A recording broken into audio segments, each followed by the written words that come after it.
Welcome into another edition of New Track Record Podcast. Caleb Hatch, Justin Kinney with you on the eve of Independence Day in America. We record on Thursday, July 3rd, ahead of the weekend at Mid-Ohio, the Honda 200 at the Mid-Ohio Sports Car Course.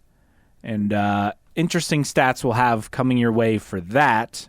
But it's time. We're halfway through the season. Well, just past halfway, right? We're 9 races in? 9 races in, 8 races left. And we do this every year. Our IndyCar midseason grades is kind of the perfect time to take stock of how things have gone. We'll do it team by team, full-time teams and full-time drivers really only under consideration for this. We'll go in alphabetical order, so there's no weird, we have bias by picking this team first or this team last.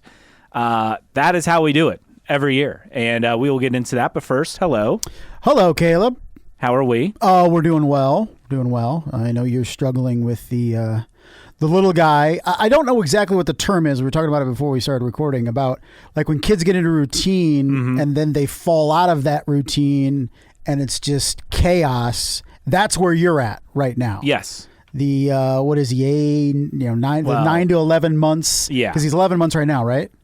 Well, he's almost one. Yes, now, almost but one. Couple weeks away. Adjusted, he's like 9 months or something. Yeah, I can't remember what the term is, but it's like, okay, they've fallen into this routine and he's almost one and this is great. And then they just decide everything you've done in the routine is something they do not want. And right now you are in the I don't want to be put down stage. Yeah, put down to sleep. Yes, put down to sleep. Sorry.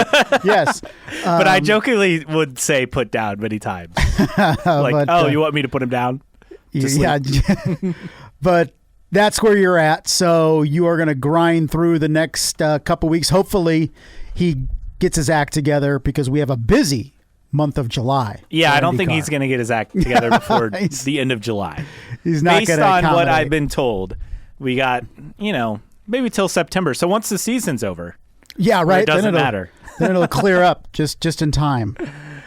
I guess for Pac-12 After Dark, although technically we won't have that until next year. 2026. If you're a college football fan. But anyway. Basically in time for me for the busy part of my schedule to return, which, to be fair, would be amazing.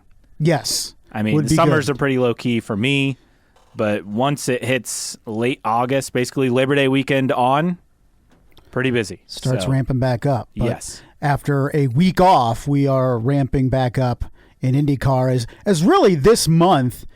We go from midway through the season, and within a calendar month, it's like, all right, we only have a couple races left in the year. Yeah, we have 5 races in July, just 3 in August, and that's it. So we go from mid-season to end of season pretty quick on the IndyCar calendar. And now, with that, let's dive in to our IndyCar midseason grades, and going alphabetically, we start with AJ Foyt Enterprises, taking a look at where they're at on the season. In the point standings, obviously no wins or pole positions. David Malukas did have a second-place qualifying effort, did have a second-place finish at Indianapolis, led a lot of laps at Gateway. And then on the flip side, Santino Ferrucci has had 4 straight top 5s, including 2 of those podium finishes. He's been on a tear, really, Indy 500 on. Before that, kind of struggled.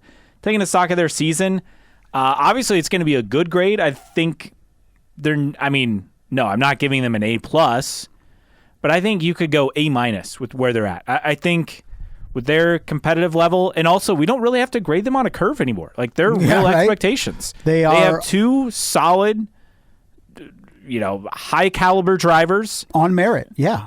Good engineering. It's a good program. Consistency with Ferrucci back. I'm going to go A- just based on the fact that I think we still think there's a chance they could get a win, and it did take them a bit to warm up. The first few races of the year, both drivers kind of struggled, and part of that is, new dynamic with Malukas coming into the fold. For Ferrucci, kind of surprising that he struggled. No top 10s. Before the Indy 500, but he's obviously found his level. And then with David Malukas, 12th in points, Indy on, he's been a lot more consistent, starting to get results. Feels like both of them are knocking on the door for a potential oval win, and even the road course results are coming there too. So A- is my grade.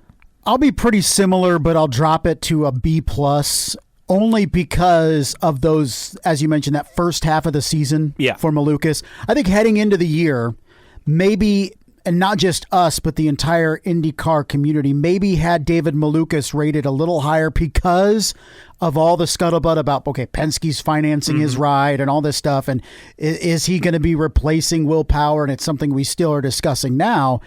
And maybe it was a little unfair to David Malukas, a guy that was 24th in points last year, to all of a sudden expect him to be the alpha at Foyt and prove to us, quote unquote, prove to us that he's Penske material. I think we're starting to see that out of David Malukas since Indy, but it took a while to get going. I feel like a couple years ago, if we said 2 AJ Foyt drivers in the top 12, we would give him an A+++, right? Right. But maybe these are how our expectations have changed. You give him an A-, I'll give them a B+. Santino Ferrucci has been that, and even he was kind of slow out of the gate, especially in late April, early May. I think we're not at A level in my mind for Foyt yet, but where these drivers are and where they could go in the second half of the season, they very well could be an easy A come postseason grades. Good movie, by the way. Malukas last year, remember, limited starts, 10 races, had a couple of top 10s, had a lot of qualifying speed. When he went over to Meyershank Racing, the results weren't necessarily there. So I think he's come a long way. But like you said, there was a lot of pressure going into the season based on how this ride was arranged, that it's essentially a 1 year, maybe 2 year audition for a Penske seat. I think some people entered 2025 believing that we would see David Malukas as the clear replacement to Will Power at Penske, and that wasn't fair to him, and it probably wasn't fair to AJ Foyt Enterprises either. So the enthusiasm is tempered a little bit with David Malukas. It's picked back up since Indy. I do think the best avenue, though, is another year with Foyt next year for Malukas and another year with Penske for Will Power. We'll see if that comes to fruition. But when we just look at these two guys, Ferrucci and Malukas, AJ Foyt Enterprises, they love Santino Ferrucci. I really think he continues to prove that he is deserving of a more competitive ride, even though AJ Foyt Racing is becoming more competitive. And also for David Malukas, we're seeing the potential, but maybe we're also seeing him maybe a year away from being that consistent contender that Penske wants to have once, if and when he is added to that staple. All right, up next on the list for our team grades, we go from AJ Foyt Enterprises to Andretti Global. And this is one that's really hard for me to get a concrete grade because, on one hand, Marcus Ericsson has really struggled. And we'll dive into some other details, a change for him a bit later on in the episode for the rest of the season. But he's really struggled. He's, 21st in points? Now, granted, on track, he was second in Indy, but we all know what happened. I mean, you can't really hang your head on that because you got basically disqualified. So you lose the points. That's a huge dent. 21st in points. Then you have Colton Herta in 10th. One podium, a handful of top 10s. Does have a pole position at Detroit. It's been very feast or famine for him this year. But right around this time last year is when he really found his stride and got really consistent results after showing a lot of pace last year as well. So maybe this is where he turns it around. And then Kyle Kirkwood's just been outstanding. If not for what Alex Blow did, winning 5 of the first 6 races and now 6 of the first, 9 on the year, Kyle Kirkwood would be your points leader battling with Pato O'Ward for the title. So on one hand, Kirkwood's been, an A to an A+. Herta's been a B. Ericsson's been a D or an F. So when I look at the full picture, because you have to take the full picture, I'm still going to be on the positive side because they've won 3 races. They have 2 drivers in the top 10. They have a couple of pole positions as well, with Kirkwood getting the pole and the win at Long Beach. I'm going to go B+. Okay. Because overall, 3 wins, 2 pole positions for a team, That's really solid. Yeah. It's solid for a team, obviously not with Alex Palou and Ganassi. This is perhaps the most difficult team to grade because, as you mentioned, they have a superlative performance, an average performance, and a bad performance among its three drivers. I'm going to go with a B because I feel like Kirkwood and Ericsson, in a way, cancel each other out. Yeah. Because Kirkwood has been so good, Ericsson has been so bad. Only one finish in the top 11, and that was the opening race at St. Pete for Marcus Ericsson.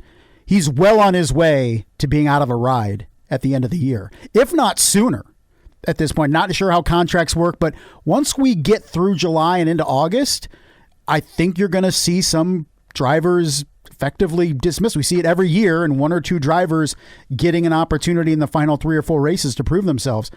Kyle Kirkwood has proven himself. Marcus Ericsson is not, and then you're left with Colton Herta, who has just a single podium in 9 races. He is leaving more to be desired, that's for sure.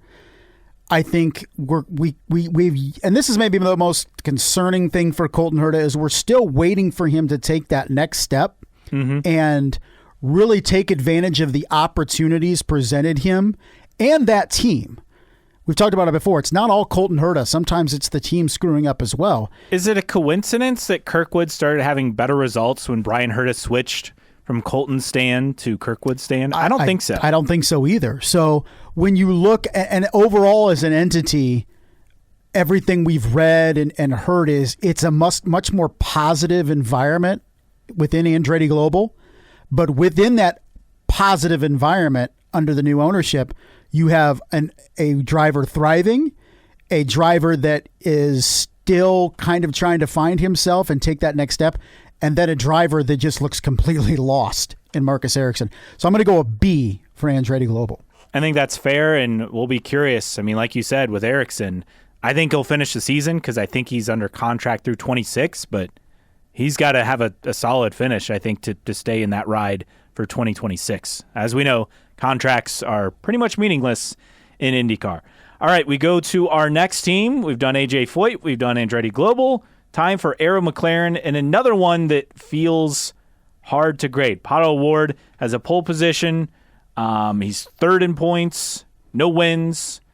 Christian Lundgaard had that really hot start, sixth in points after he had 3 podiums in the first 4 races. Struggled at Road America, and then Nolan Siegel is just getting his feet under him. A couple of top 10s. I think he's shown improvement though through the season. I'm gonna go a B-. Oh, okay. I think Pato O'Ward's doing what he's supposed to do. Lundgaard's been good. I think he's to come into a team and you're going from, Ray Hall to McLaren, so it's a new team. You go from Honda to Chevy, which is a big change.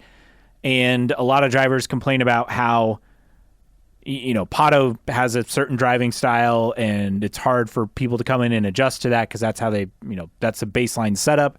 The fact that Lundgaard got off the gate strong. I'll be curious what he does this weekend going back on another road course. And then Siegel, I think I'm giving him a pass. This is essentially his rookie year. So he's now at the point where he's returning to tracks. So right. That should help as well. We saw that at Road America.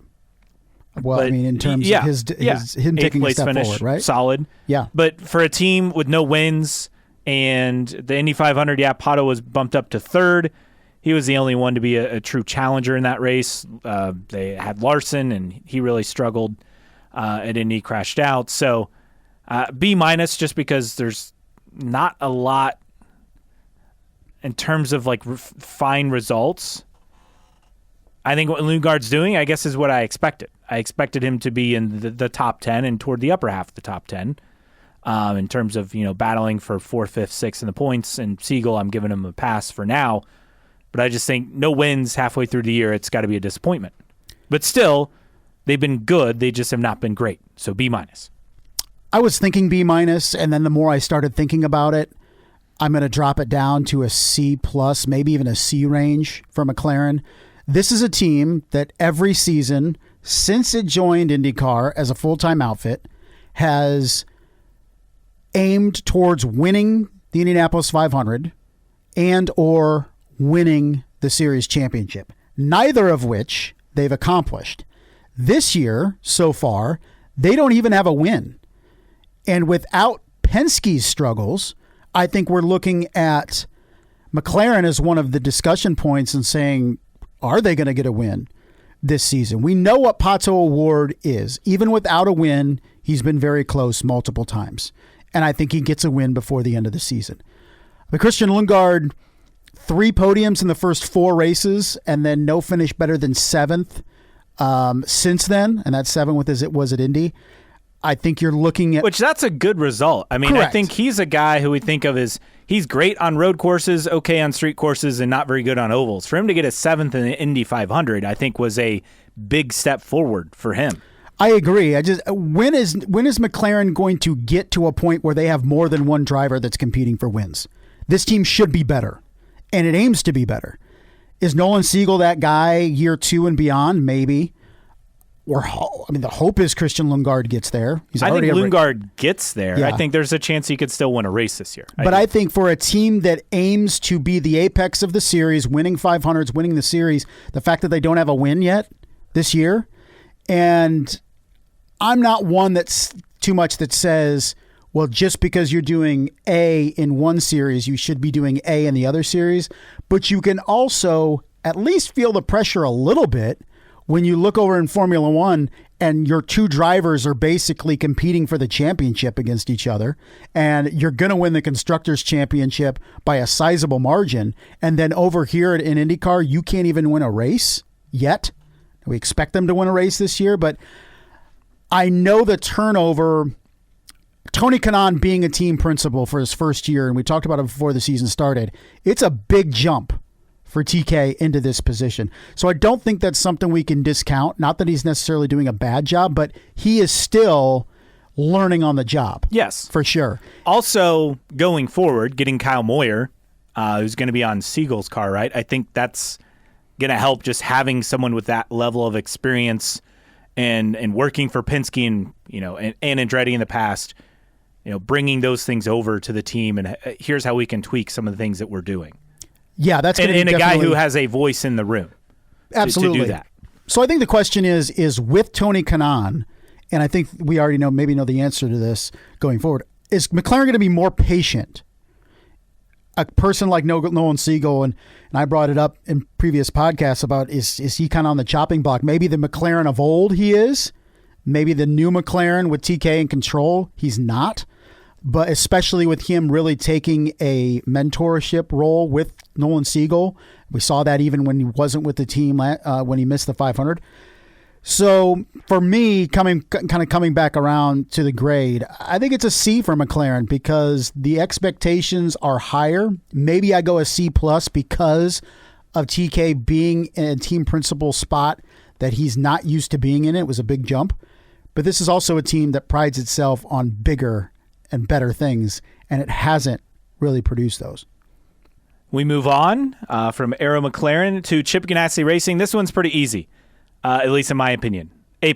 You have the points leader by a dominant margin.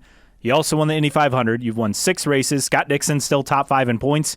Oh, and Kiffin Simpson, a guy who, I think a lot of people counted out, is putting together some results this year. There's been a big step forward for him. I get that in points-wise, he's 16th, but you have a top 5, couple of top 10s. Like, he's got a lot more competitive pace.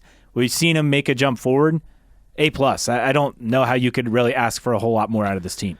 Yeah, you have the championship winner already in Alex Palou. You have Scott Dixon still driving at a very high level. I will sneak in the fact that he's not driving at the apex of what Scott Dixon did in his career. But for his age, yes. Always a dig. Well, I still got to come in. It's not dig, but it's just pointing out because everybody loves to point out that I hate Scott Dixon. I don't. And then you got Kiffin Simpson, who we frequently forget the guy's still only 20 years old. He won't turn 21 until after the season is over. And yes, he didn't have the results in the road to Indy, but I think we're seeing the learning curve starting to really straighten out a little bit for Kiffin Simpson. You mentioned about Nolan Siegel, second time around for tracks. We're also seeing that for Kiffin Simpson this year. And let's take the performance of Kiffin Simpson out of the equation. It is still a plus for Chip Ganassi Racing to have the money that Kiffin Simpson brings. Do not discount the impact that money has on that team. So even if Kiffin Simpson was barely treading water, like maybe he did last year as a rookie, the fact is that check is still clearing, and it's a sizable check, and it's helping Chip Ganassi in innumerable other ways with his top two drivers. And to put the jump he's made on track, he's led laps in 2 races. He also has 2 fastest race laps, fastest at Long Beach and fastest at Detroit. Interesting, they're both street courses. So I think that's of note. All right, Chip Ganassi Racing complete. We move on to Dale Coyne Racing, another one that's hard to really define, because if we're just grading what we've seen Rinus VeeKay do, probably looking at, a B+, A-. I mean, he's 14th in points, has, 4 top 10s, 1 top 5. It's been a pretty solid season. Yes, they struggled at Indianapolis, and I think that's more on the engineering side than on VeeKay. But you got to grade the whole picture. Jacob Abel missed the Indy 500, dead last in points among drivers who've competed in every race. Not going to get the leader circle. It's been a struggle, so I'm going to balance it out and just go with a C. I'll go a little bit worse just to keep the trend going and go C-. Anytime you miss the Indianapolis 500 for a team, you start with either a D or an F in my mind, and then you're moving up from there. Jacob Abel has been, and that car, I'm not putting it all on Jacob Abel, but the 51 has been the worst car by a sizable margin this season. He is 22 points out of the next highest spot in points. And now, obviously, that is a big deal with missing the 500. But Callum Ilott finished last in the 500. Okay, so there wasn't many points difference between not starting and finishing last. What is it, 1 and 0? Or I think couple you and still 0? Get 5 if you finish. Yeah, if you finish 25th or worse, you get 5 points. So that's a matter of 5 points, and he's still 22 points behind Callum Ilott. Jacob Abel has not been good at all. That 51 has not been good at all. We talk about the value of money, but where do you equate money when it comes to results?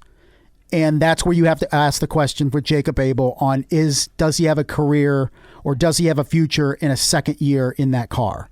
Because he's not been good.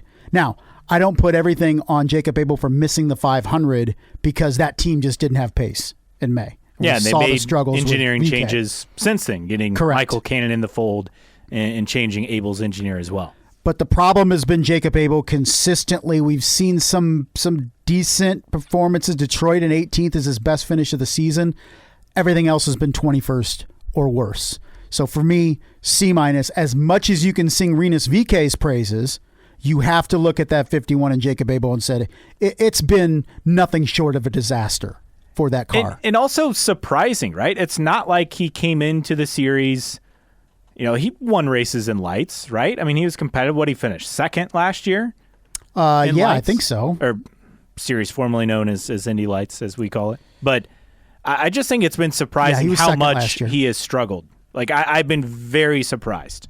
I thought going in, Foster would be Rookie of the Year just based on the team he's driving for, but I thought Abel could maybe give him a run. And we completely, ruled out Schwartzman just based on the team, and we'll get to that, obviously. But I just think it's been a big surprise that he has struggled as much as he has. Well, I think the important thing as a rookie is at some point you have to show flashes of what you can be and what you can do. And even like a guy like Nolan Siegel, okay, we're seeing flashes of that, right? Robert Schwartzman, of course, putting it on the pole at Indianapolis, showing flashes, had a top 10 at Gateway. Louis Foster putting it on the pole at Gateway. Road America. Road America, excuse me. Yeah, and advancing out of the first round or whatever, qualifying and making a couple fast sixes. I mean, he's had plenty of flashes. It's more about he wants to get a result now because the pace is clearly there, especially on road courses. Yeah, still waiting for the first top 10 for Louis Foster, but he's been close. But we have yet to see flashes of Jacob Abel this season, and that's why it's important for him in the second half of the season to show something. Not necessarily a pole like Schwartzman and Foster, but a couple top 10s would be invaluable to try and keep that seat next year. I know Coyne needs money, and we know the Abel family has money, but you're also costing the team money when you don't make the Indianapolis 500 and you don't finish in the leader circle. One's already happened. The second one is all but assured at this point for Jacob Abel. Yeah, and we didn't get to see that Miller High Life livery. Right, he robbed us of the retro livery. Yeah, that's his most damning indictment, I think. Continuing on from Dale Coyne to Ed Carpenter Racing, and one that I think I'd say I've been pleasantly surprised. Rossi, 13th in points, upper half of the field. He's been consistent, not real flashy on the results, outside of course, the fire at Indianapolis, which I think is really weighing down his points total at the moment. I think he was probably in line for a top 10 at Indy. Christian Rasmussen, the podium at Gateway was great. He was great again at Indy, kind of turned into a really solid oval driver, which I don't think we expected. He's right there. I mean, they're 13th and 15th in points. If you would have told me they'd have both drivers essentially in the upper half of the grid, 15th or better, I would be surprised. So the way I look at it, I'm going to go B+. I think there's more to be desired. I don't think we're expecting him to be competing for poles and wins every week, but Rossi's been consistent. He's got 4 top 10s, couple other close, fringe top 10 finishes. I think he's a guy that maybe the results will start to come second half of the season. And then Rasmussen has been fun to watch. It's been pretty boom or bust, but it's been fun to watch.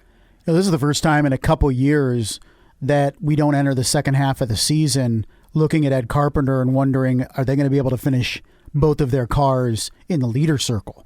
Not since 2022 with VK and Daly have they had as competitive a cars as this year. And I think when we hear talk about upgrades and added investments, and Java House has been huge for Ed Carpenter Racing, it's also something that takes time. I think maybe the expectations were a little bit too high from some people. I don't think us, but entering into the season.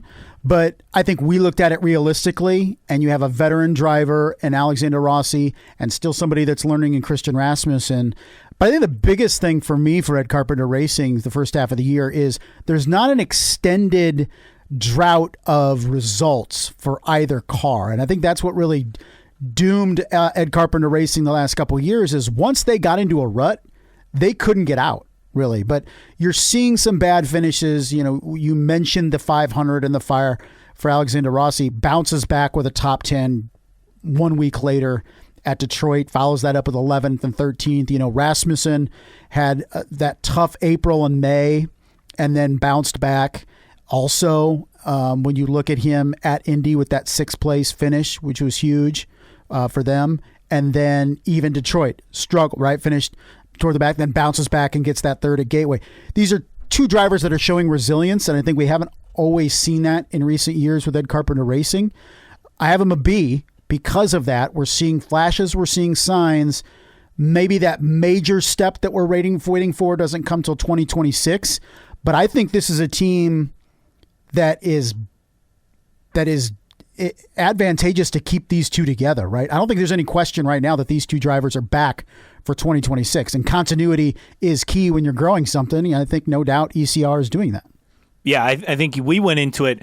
Best case scenario, Rossi's able to get a top 10 points finish, but Rowdy, if you're battling 11th, 12th, I mean, that's pretty good. He's 13th right now, and for Rasmussen to make the jump to be top 15, which having 27 cars, top 15 to me, you're in essentially the upper half of the grid, right? 14th, 15th. So to me, I think they've done a good job. And also, like you said, I think we had realistic expectations. You get an influx of cash, and I think everyone thinks, oh, right away they're going to be more competitive.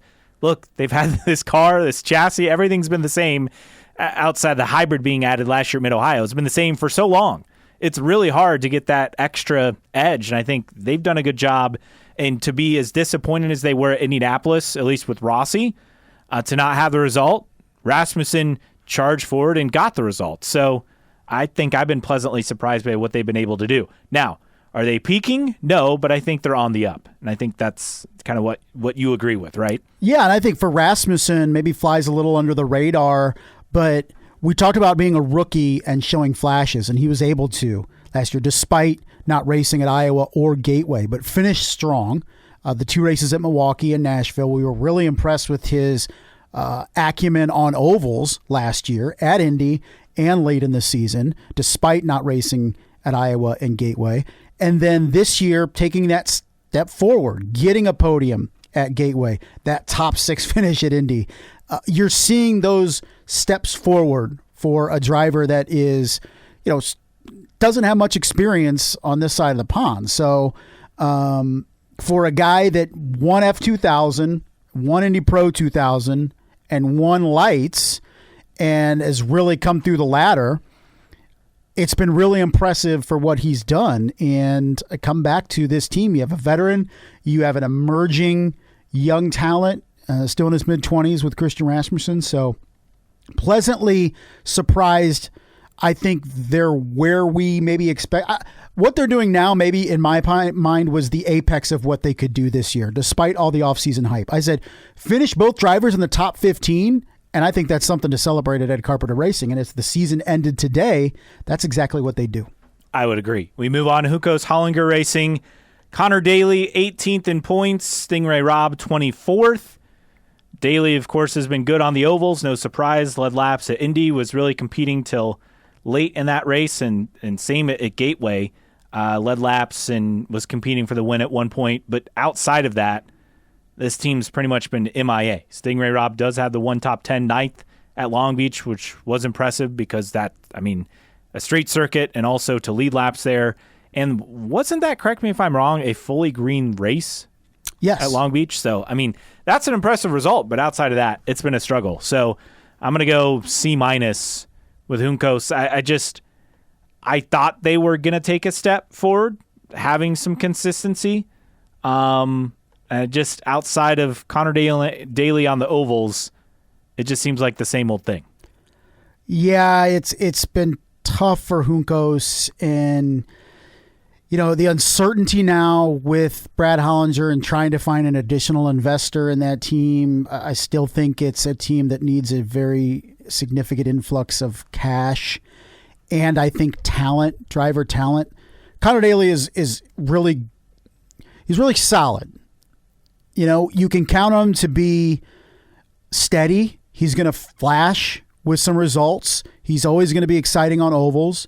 You saw him bring home the podium last year at Milwaukee 1. I think it was Milwaukee 1. And yeah, you know what you're getting in Connor Daly, but you also know what you're not getting in Connor Daly. This is not a guy that's going to compete consistently for top 10s, regardless of what team he's at. And then Stingray Robb, I think we definitely know what he is at Isn't It. He brings a sizable amount of money, and we know Juncos needs that. And I think maybe that's what Brad Hollinger looking for another investor is, can we get back to or get to having 2 paid drivers, not paying seats. And that's the thing. I still look at Juncos as closer to the back of the field than the front of the field as a team. And I don't really know what has to change to make that change. I feel like either pairing another veteran driver with Connor Daly or pairing a young driver who brings a lot of funding, who shows a lot of talent. Look, a lot of teams were jockeying for Nolan Siegel last year, Juncos, I think, being one of them, right? Siegel ran the race to replacing Canapino at, what was it, Road America last year? So, do you think Juncos should go all in on trying to get Dennis Hauger for next year and go Hauger Daly? Why not? Or Hughes, even. I just think Hughes. I just feel like you bring somebody over with all that experience across the pond with road courses and all that stuff. You bring him in, partner him up with somebody that knows ovals and can help Dennis Hauger get used to ovals, or despite him showing some really good prowess on ovals at Gateway with his performance. I don't know. I feel like that if you want to go young with some talent, I think Dennis Hauger would be that, but the funding is still an issue.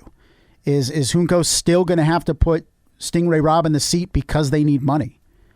I don't know, and I think that's holding this team back along with some other things. But when one of your drivers is only in there for money and he's not performing, that's not good. What grade did you give them? Did you? I don't think I even think I gave him a D+. D+? Okay. Yeah. That's fair. We move on to Juncos Hollinger Racing and move forward to Meyer Shank Racing, and they've had a really good season. No wins yet. I say yet. Felix Rosenquist, you look at what he's done. 4th in points, tied with Scott Dixon. Actually, I believe holds the tiebreaker based on finishing positions, if I'm not mistaken. But yes, was 2nd at Road America. Handful of other top 5s, couple of top 10s. He's been really good. And, I mean, I think he's kind of come into his own. A guy who has always had good outright pace, and this team's always had good outright pace in qualifying. It's been the races that have been the issue in terms of staying on pace, and that was the issue last year. It's not been the issue this year. So that's a step forward.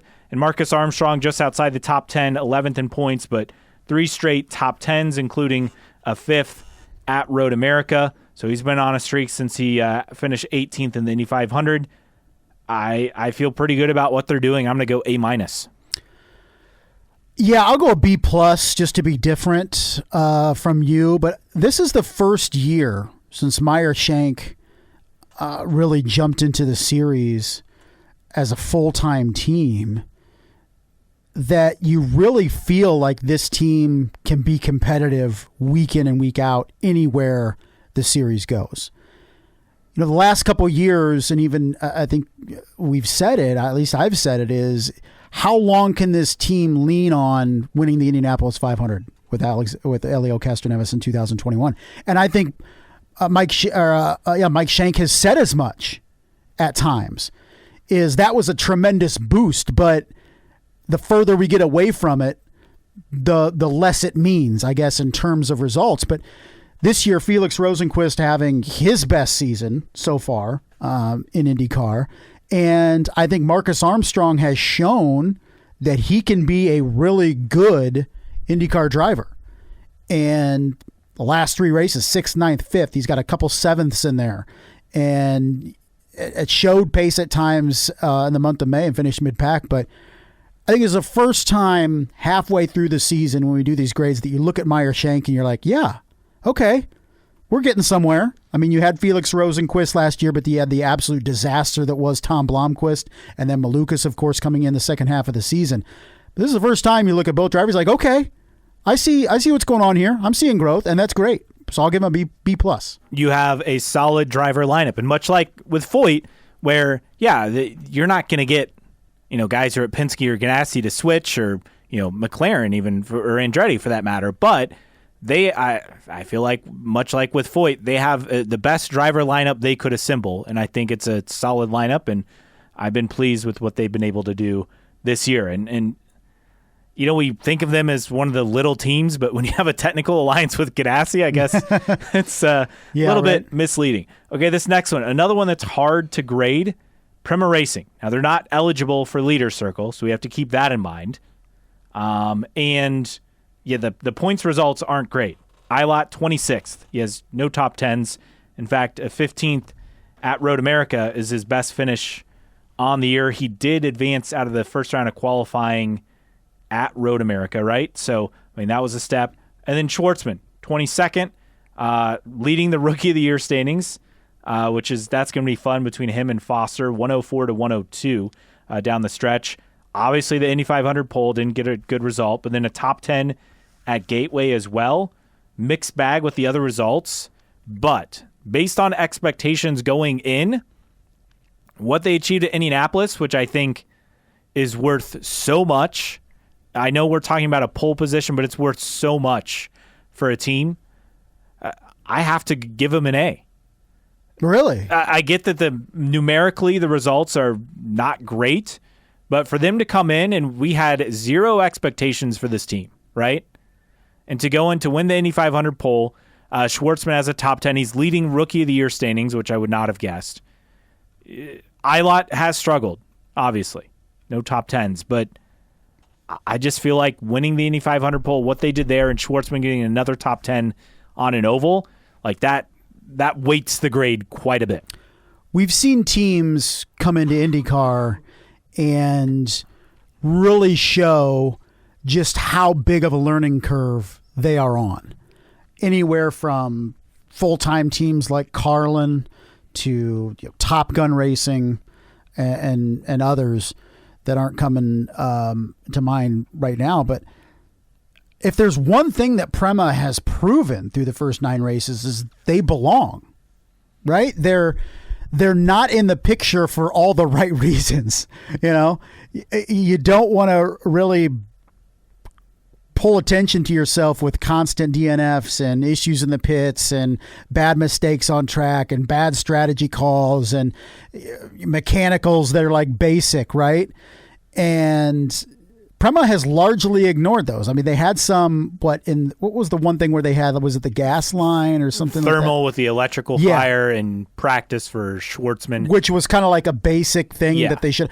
That's going to happen, but the frequency of that has been, they've learned from their mistakes. They've made limited mistakes, but then they've learned from them. Oh, and they also were on pole for the biggest race in the world. So for me, I'm going to go A-, just because the minus is we have expected more from Callum Eilert.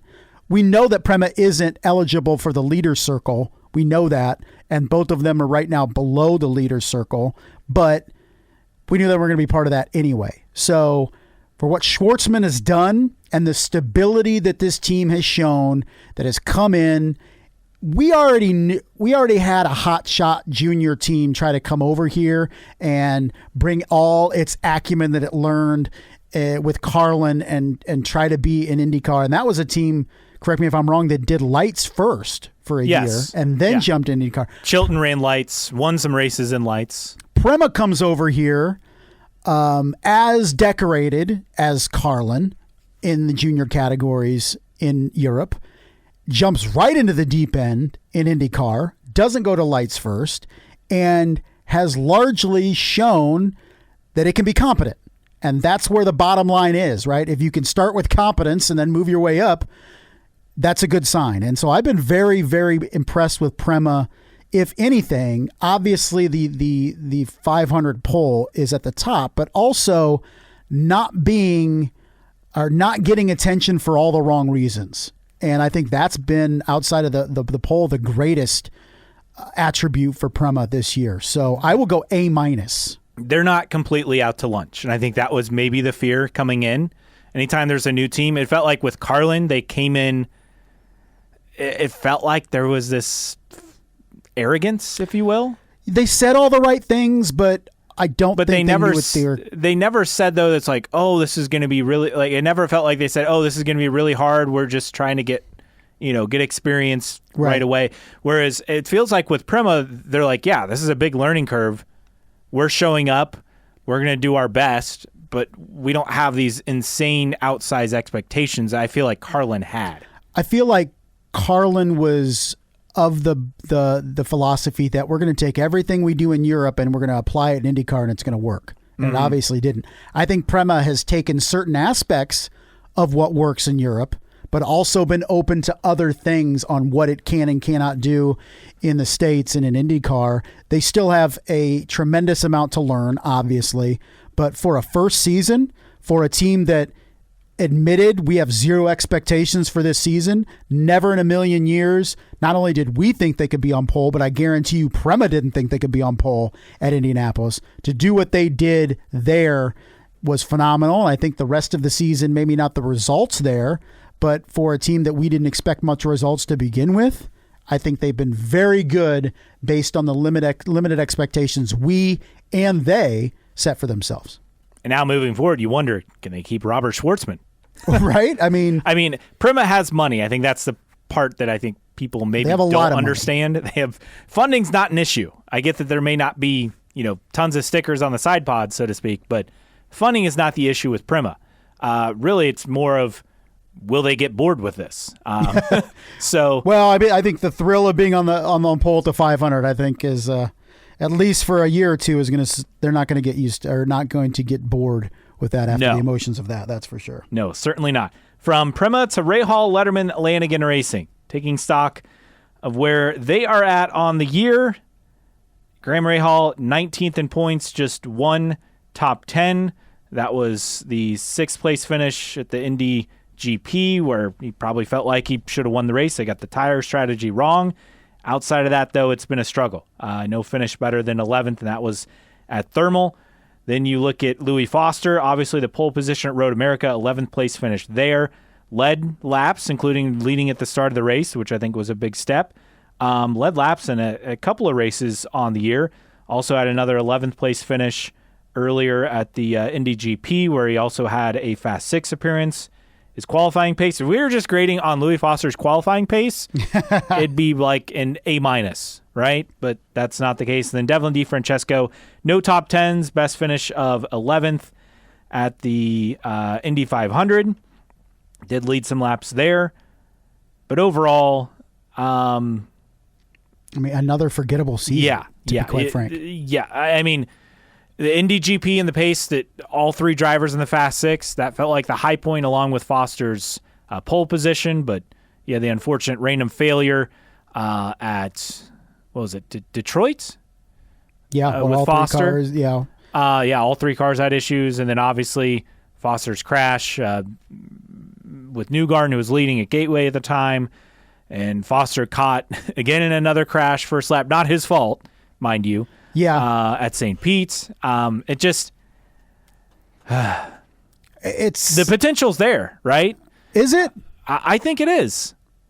On road courses, they have qualifying pace. But beyond that, it just doesn't feel like there's a lot there. You can have qualifying pace. Unfortunately, you have to race in the race. Yes. Remember when at the Indy GP where, oh my gosh, look what Rahal, Letterman, Lanigan did. Graham Rahal 6th. But they're Louis good Foster there every 11th, year. right? And we were like, we ain't buying it. Well, since then, the only top 10 they've gotten is at the 500 by Takuma Sato. They're of the last 2 races, their best finish is 20th by Graham Rahal. Look at the season they had last year, where all 3 drivers finished in the top 20 in points. Pietro Fittipaldi being last of the 3 in 19th. That was a step forward for this team. You go, okay, can you hold on to Christian Lundgaard? Didn't happen. Okay. Can Pietro Fittipaldi come back with the money he brings and maybe, take a step forward? That didn't happen. And then Graham Rahal is still the Graham Rahal of before, just an isolated top 10 and maybe a good qualifying here or there. But we know what Graham Rahal is, and we know what Graham Rahal isn't. This team has taken a step back from last year. Every offseason, every discussion is, since 2023 with the disaster at Indianapolis, is we're going to do what we need to do to push this team forward, blah, blah, blah. It just sounds like the adults in the Peanuts cartoons anymore. Wah, wah, wah, wah, wah, wah. You drown it out because I don't see any changes. And I don't mean to be overly harsh on Graham Rahal, but until he's not the alpha at that team, then the level that the apex of what this team can achieve is going to be pretty low. It's a numbers game, and the numbers for Graham Rahal have not been positive since the Indy GP. 17th, 20th, 22nd, and 20th. And that team as a whole, while they've made changes, on the personnel side, hiring Jay Fry, a huge coup for the team. Which could be a long-term play. Yes. You're not going to see results immediately. Obviously, the Indy GP was a high point, but can they have another high point before the end of the year? I guess that's the question. Ultimately, this team is what it is until they improve the driver lineup. I do agree with you there. And as far as my letter grade, I'd go D+. It's not an F, right? But I go D+. When the top driver of the team is part owner or related to the owner, it's just he's not going anywhere, and that's my thing. Is Jay Fry being hired to make the tough decisions? Can he get through to Graham Rahal and say, you know what, your value to us is an Indy only driver and running this organization, because a very good businessman, similar to his father. I don't know if Graham Rahal is there yet to buy into that, but this team is limited until that happens. I also think they're lucky to replace Christian Lundgaard with someone as talented as Louis Foster, and you just hope they can hold on to him for year 2. And that's the problem, right? I mean, Christian Lundgaard for 2 years was just phenomenal for that team. Obviously winning in Toronto a couple years ago, finishing 8th in points in 2023, finishing 9th or 11th in points in 2024. And even if you factor in his rookie year in 2022, a runner-up finish at the second GP race that year. What were we calling it? The Harvest GP? Well, that was like the doubleheader with NASCAR, right? That's right. Yeah. But, you let Lundgaard walk, or, you couldn't pay him.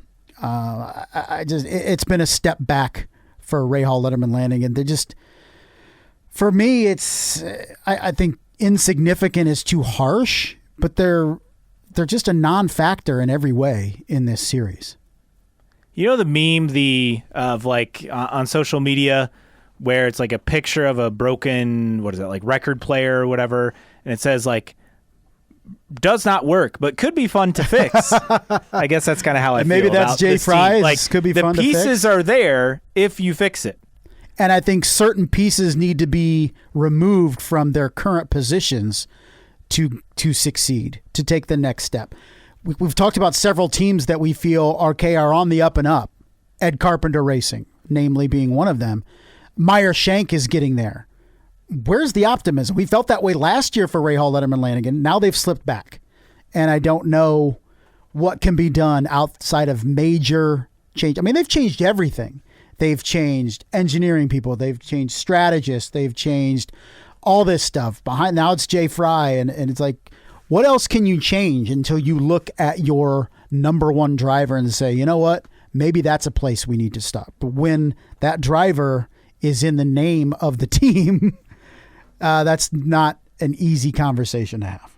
What was your letter grade, by the way? D. D? Okay. And then last on the list, Team Penske, pretty simple. It's an F. It's an F.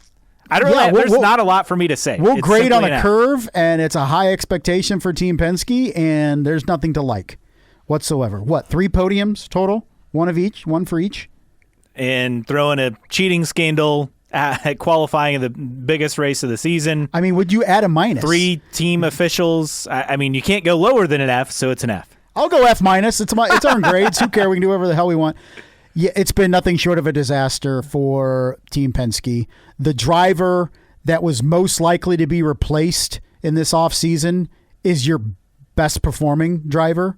The driver that has been the face of this series, at least in the United States, outside of Pato O'Ward, is having his worst season, arguably ever.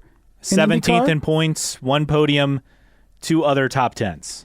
I am back-to-back 25th place finishes. Yes, he's had some bad luck, notably at Gateway, but by and large, this has been self-inflicted for Joseph Newgarden and his team. They have not shown any consistent pace whatsoever. It's been a disaster, quite frankly, for Team Penske. F to F minus. There you have it. Our team grades halfway through. I guess just past halfway through for the 2025 NTT IndyCar Series season. With that, time to do a quick preview of Mid-Ohio and the Honda 200 at the Mid-Ohio Sports Car Course. Taking a look at the schedule for the weekend. All times Eastern time on Friday, July 4th. 4:30 Eastern FS2 practice. Of course, also IndyCar Live, IndyCar Radio, and on SiriusXM as well.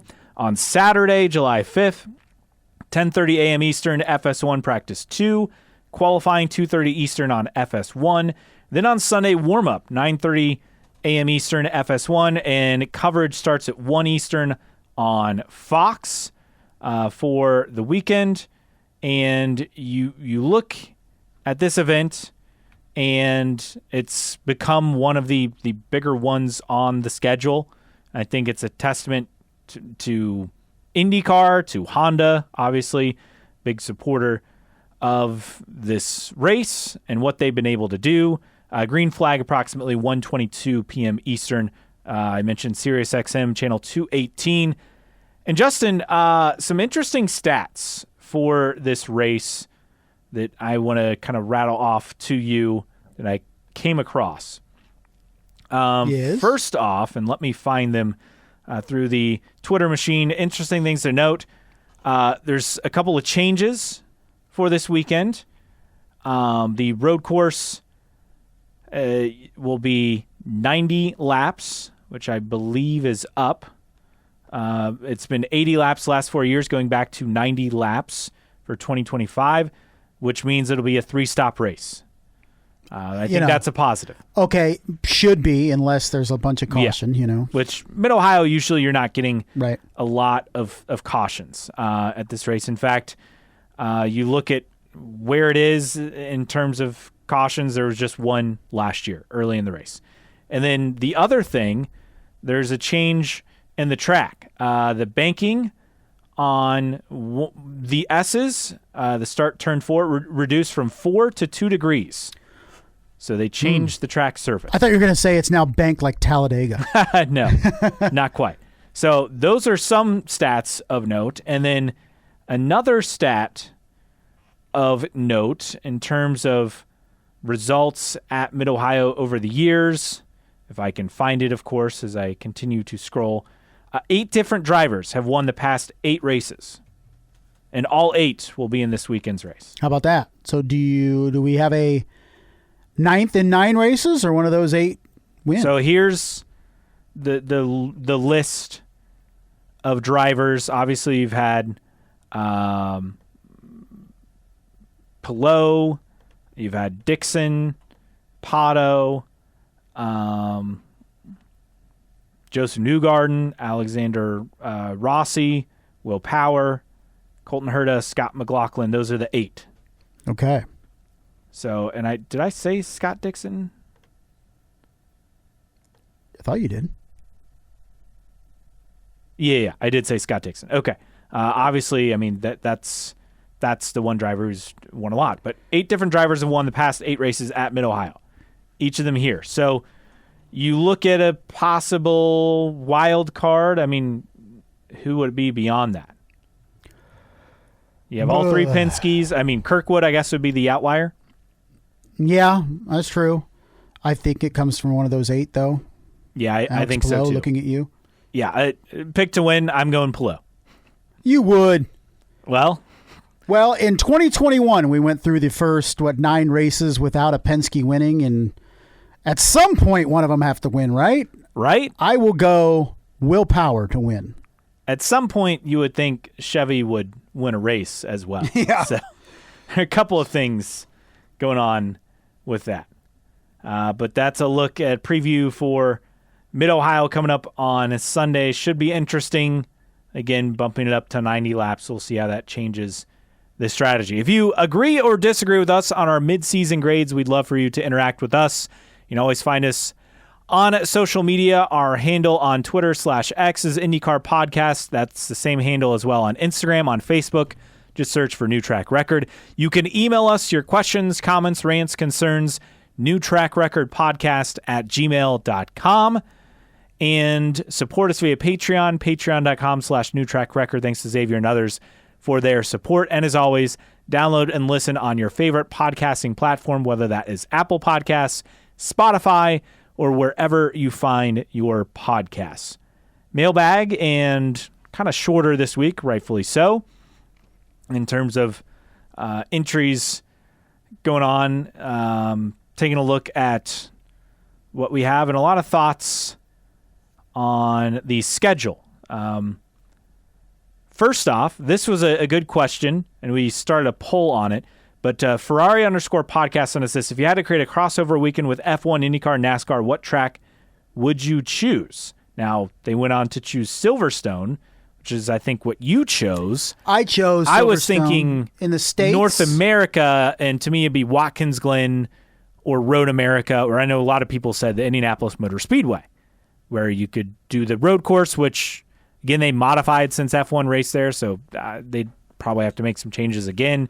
And then obviously NASCAR and IndyCar either on the road course or the oval. Well, if you were trying to do it in a weekend, I think I'm going to Road America. Don't have to change any configurations or anything for like the 500. And majority of the people, so I posted the poll, Watkins Glen, Road America, Mexico City, and other. Road America won 49.5% of the vote, 21.2% for Watkins Glen, 18.2% for Mexico City, and 11.1% for other. A couple of the others, Daytona Road Course. Jeremy from HBG just said, I'm just going to say nope. Bill Hessa said, Indianapolis, 500 miles, run what you bring. Tim Pfeiffer said, there's no way F1 drivers would ever go to Road America. They used to complain about Indy not having good enough hotels. When F1 ran at Indy, they stayed in Chicago. True. And this is a hypothetical. Look, it's not going to happen. Yeah. Bauer Racing said Fantasyland. We know. Jitterpug said Coda. That's a good choice. And Poet Shevchenko said IMS, the oval at the same time. That would be interesting. That's what I told you is it would be at IMS. IndyCar would go the normal way. Cup would go reverse way. And Formula One would be on the road course all at the same time. Could we handle that? Chaos. Oh, no, we couldn't.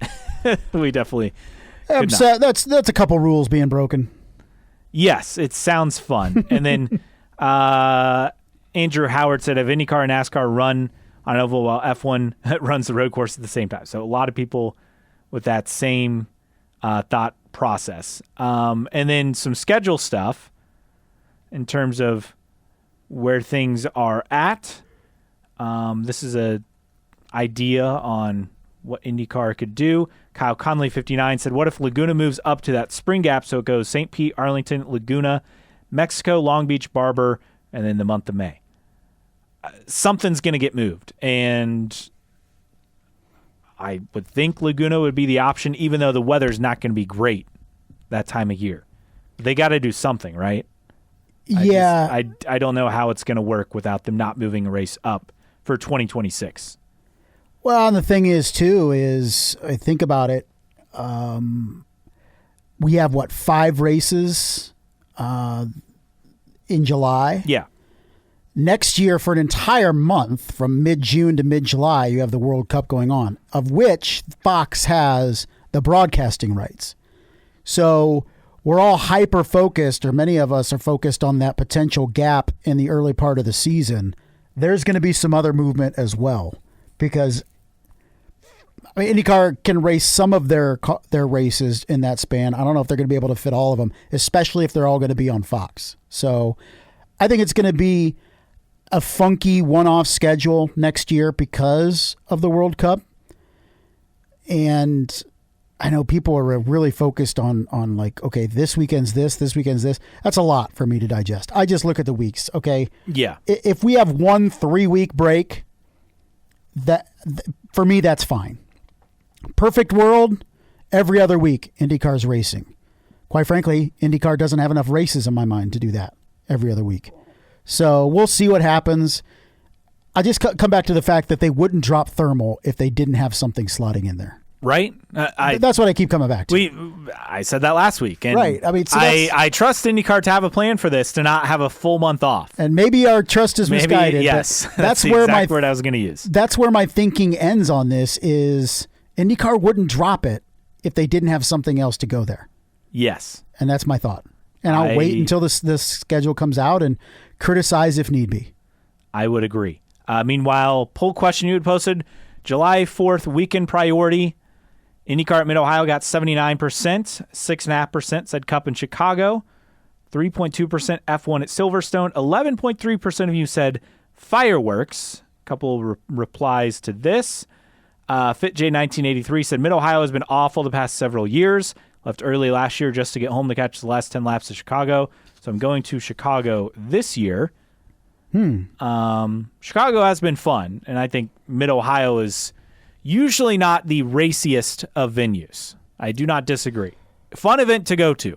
I've been several times. I think they're all fun in their unique ways, right? Mm-hmm. F1 at Silverstone is the OG and the birthplace of Formula One. You go to Cup in Chicago especially if you're like us from the Midwest. It's just pretty cool to see racing through the streets of Chicago with the skyline in the background and all that. And Mid-Ohio, it's just one of those stalwarts of the schedule that brings out a lot of campers and stuff over the holiday weekend. It's becoming more and more of a staple on this particular weekend in IndyCar with every passing year. And fireworks, that's a staple for plenty of people in the United States as well, to the detriment of people like your dog, and or many other dogs. Yes, or even a listener of the show, Lynn, said his 3-step plan: take the wife and the dog to a drive-in on the 4th of July to calm them down. Step 2, watch the F1 race. Step 3, watch the IndyCar race. I'm not looking forward. It's not been awful yet, which means tonight's going to be awful. Yeah, the next 3-4 nights are going to be just brutal if you if it's not your scene, of which it's not you and I's scene.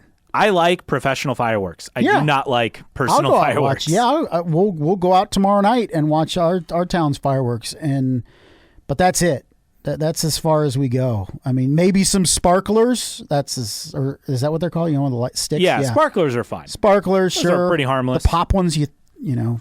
Yeah, can like throw. Cherry bomb, right? No, just the ones you throw down and they just pop. Oh yeah. Yeah. Other than that, nah, not my scene. And then the Leaf Sheep said, working retail through it all. Hey, that's what DVR is for. That's what having the apps is for. So keep grinding. Best of luck. You'll get through it. The good news is it shouldn't be too crazy, I would think, this time of year. Unless you work at a fireworks store, I guess. That's true. That would be wild. That would be the exception. All right. That does it for the mailbag. Time for news and notes. And one thing we didn't get to with Mid-Ohio, I thought that's pretty noteworthy, a lot of interesting liveries for this weekend. Going through some of the changes, just Newgarden back in the PPG car, Scott McLaughlin in the Odyssey battery, the battery wagon. But then you go on down and Alex Blow in the Open AI car, which we knew they had signed on as a sponsor for Chip Ganassi Racing at the start of the year. Pretty big deal. If you don't know OpenAI, you definitely know ChatGPT, same company.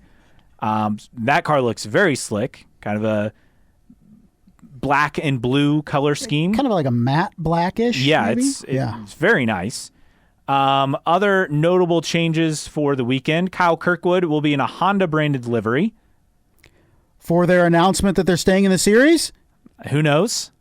And then Marcus Ericsson, this coming down just a couple hours ago, will be in the Fox Sports IndyCar. Now, how does that work? Right?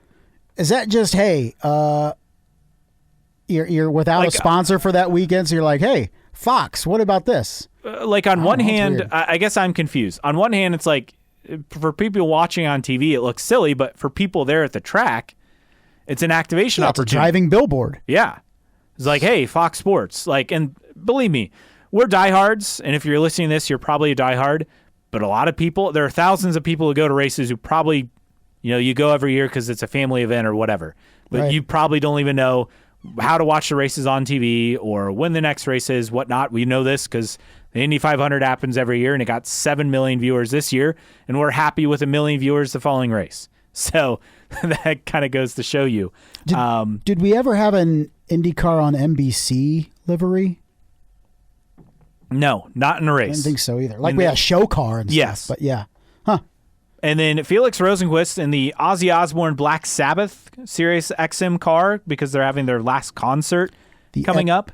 The XM power continues. Yes, very cool with that. And then Marcus Armstrong remains in the Spectrum car as well. So a lot of livery changes of note, but I think it's notable to have that many different changes going in. And it also goes to show you that this event is a pretty big deal. Very much so. When you're having different sponsors come on just for this one race and they're big names, I think it's notable indeed. So that's a look at livery changes for the weekend. And another change for the weekend, we talked Marcus Ericsson would have another change, and he will have a new engineer. Dave Seifert will be the engineer for the remainder of the season. Ericsson was working with Olivier Boisson, who had been with him since 2024. Since he arrived, he will move to an R&D role, according to Racer.com. So a big change. And look, you change the engineer, that's step one. Step two, as you told me, you change the driver. Driver. For Marcus Ericsson, it comes down to needing to get results the rest of the year. This is easy to see. Okay, first half of the season, you had this engineer. We're going to switch engineers for you. You better put up some results or you're going to be out of seat at the end of the year. So that's of note. All right, quiz time for you. Top IndyCar driver merch sales during May at the Indianapolis Motor Speedway, courtesy of Adam Stern. Who was number one? Pato. Okay, who was number two? Think one-off drivers. Oh, Kyle Larson. Yeah. Okay. Number three.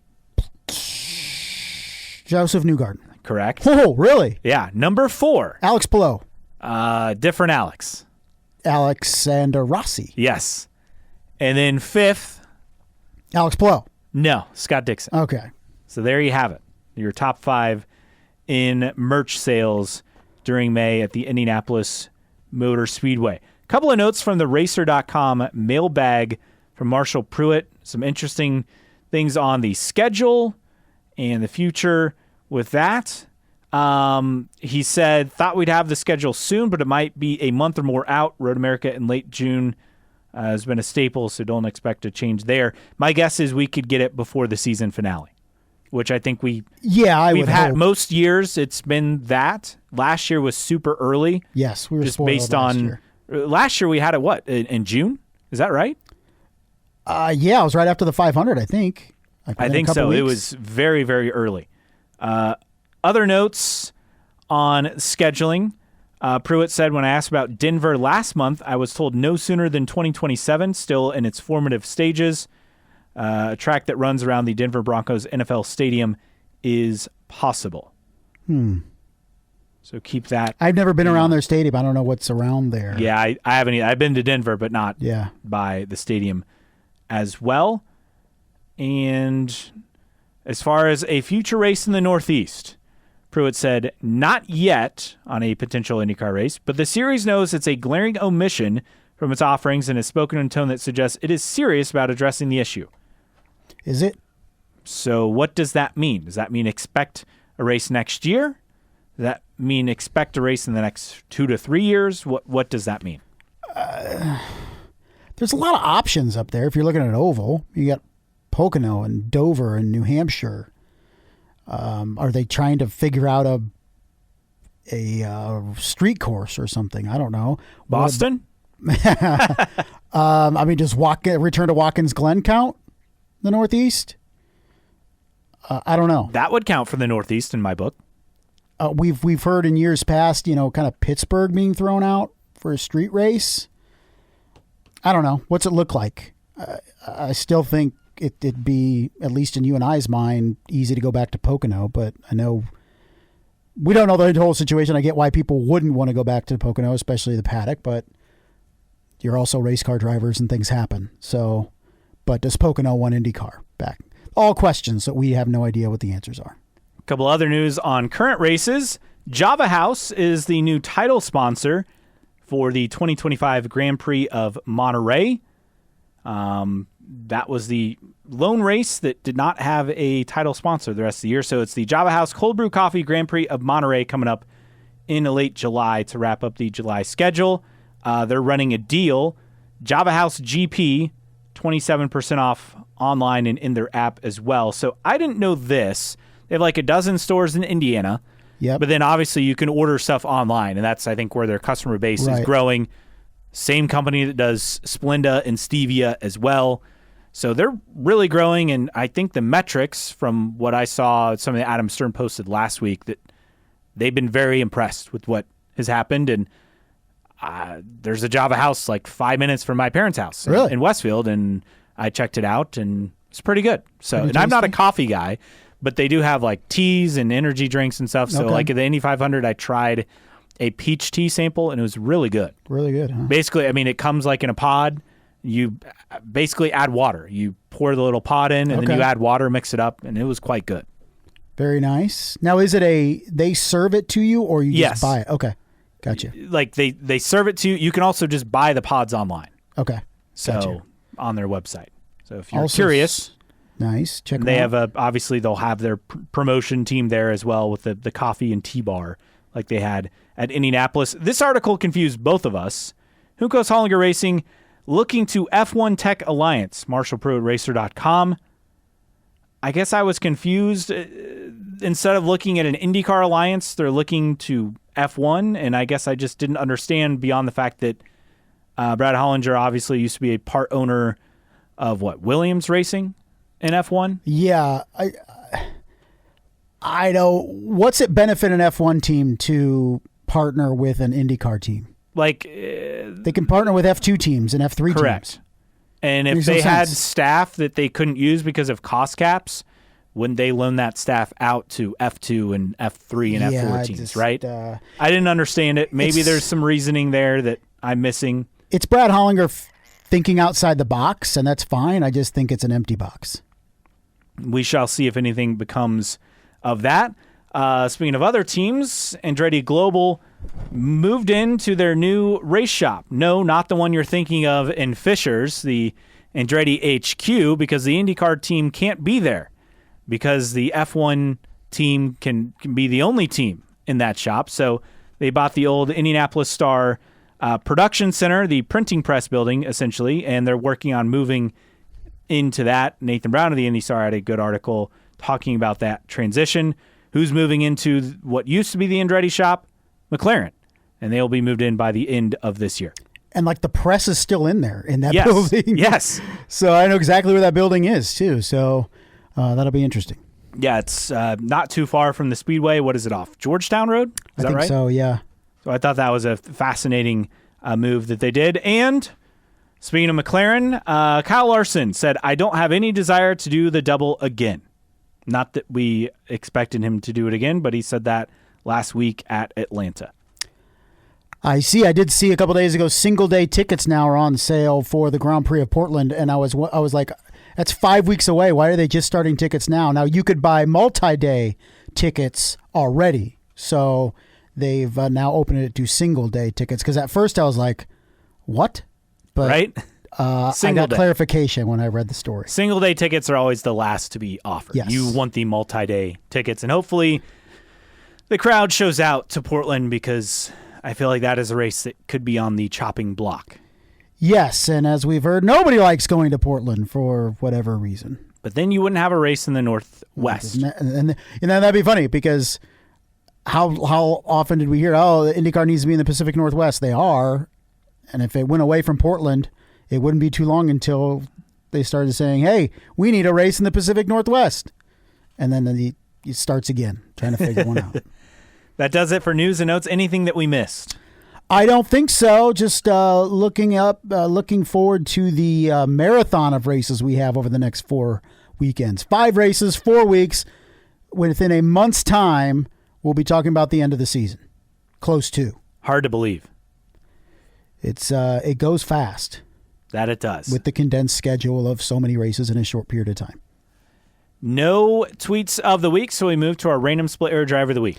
All right, we're going to the year after the split, and we are going with Juan Manuel Fangio II, the nephew of 5-time Formula One champion Juan Manuel Fangio. Now, I've definitely heard of him, but I didn't know he was the nephew. My question is, they have the same name, but he's the nephew. That is a great question. So Juan Manuel Fangio, 5-time F1 champion. Juan Manuel Fangio II is not his son. It's his nephew. But anyway, Fangio debuted as a professional driver at IMSA in 1984. He then raced in Formula 3000 and did IMSA for several years, including with All-American Racers, which just so happened to feed into an opportunity in kart. His first race in kart, when he started with Pac West Racing, the final 4 races of the 1995 season. Then we get into 1996 with All-American Racers, 1997 with All-American Racers. His top finish with All-American Racers was 8th at Road America in 1996. Overall, he had a 7th place finish at Mid-Ohio in 1995. First race was his peak. it was downhill from there, apparently. His final race in the 1997 race at Fontana, the season finale, finished 27th. He did some American Le Mans in 1999 at Sebring, and that was pretty much it. Now, this is a fascinating story because, as we mentioned, raced for All American Racers, which is operated and run by Dan Gurney. In 1997, this is the conclusion of the season, Fangio called Gurney to let him know that he was retiring from kart competition. He told Gurney, quote, "I have discovered that regardless of what my passion says, despite what I command my mind to do, I am no longer able to give my whole being, my total focus, at the exclusion of everything else to this sport that I love. 99% is not enough. I shall stop." End quote. That's admirable. Gurney described Fangio as, quote, "a gentleman in a driver's suit with a core of steel exuding an aura of Latin American dignity and honor, even in the worst of circumstances, will be missing from the grid," end quote. He did some South American touring championship, as I mentioned, did 6 hours of Sebring, or 12 hours of Sebring, in 1999. He resides in Balcarce, Argentina, where he was born, is a part of Buenos Aires, Argentina. I think the most interesting racing bit for him, he competed in IROC in 1993 in a Dodge. He did Daytona, Darlington, and Talladega, 10th, 6th, and 5th. Finished 10th overall in the points, but I think that's cool that he competed in IROC for a handful of races. He also did 3 years of Indy Lights, 1986 through 1998, got wins at Miami, Cleveland, and Road America. How about that? So, good driver, impossible to live up to his great uncle. His uncle or great uncle? His uncle. Uncle's name. Rightfully so. I'd be asking some questions, is why he has the same name as his uncle. But anyway, Juan Manuel Fangio II, this week's Random Split Era Driver of the Week. Okay, that does it for us. For Justin Kinney, I am Caleb Hatch.